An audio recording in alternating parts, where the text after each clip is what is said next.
I'm Vin of the BTC Sessions, and this is your Bullish Bit, brought to you by the Bitcoin 2023 conference in Miami Beach, Florida, May 18th through 20th. Head down, check out 15,000 plus attendees, 2,000 plus companies, and 150 plus speakers, including people like Matt Odell, Alex Gladstein, Lynn Alden, Michael Saylor, and many more to be announced. This will be my 4th time attending. Don't miss it. b.tc/conference. Use code BTC Sessions at checkout for 10% off.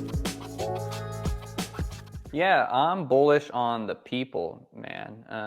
Whatever chart you want to look at, the number of Bitcoiners, like who get it and are like Bitcoiners, that number is always going up.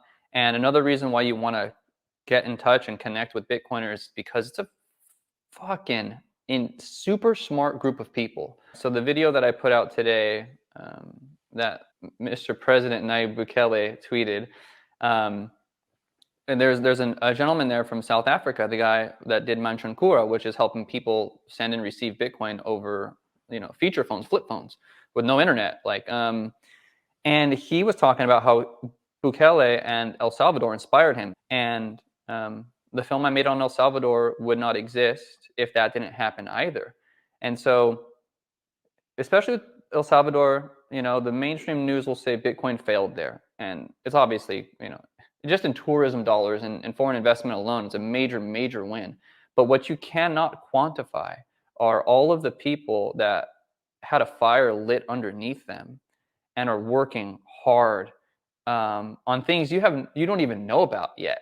And so that's what inspires me. I see more and more talent in every single industry coming in here. The quality of Bitcoin music is going up. The quality of Bitcoin films. Again, like I said, man, we just got so much talent coming in, man. We got so much talent coming in, and everybody's working on their own interest, and that's what's motivating them. Any other company, right? Any other industry, no one's working for themselves, right? Nobody gives a shit. You call, your bank or customer service. It's not their money. It's not their product. They don't care. But Bitcoin is different. You have a million little people, just inspired and ready to go and brilliant. And so, yeah, I'm bullish on the people, man.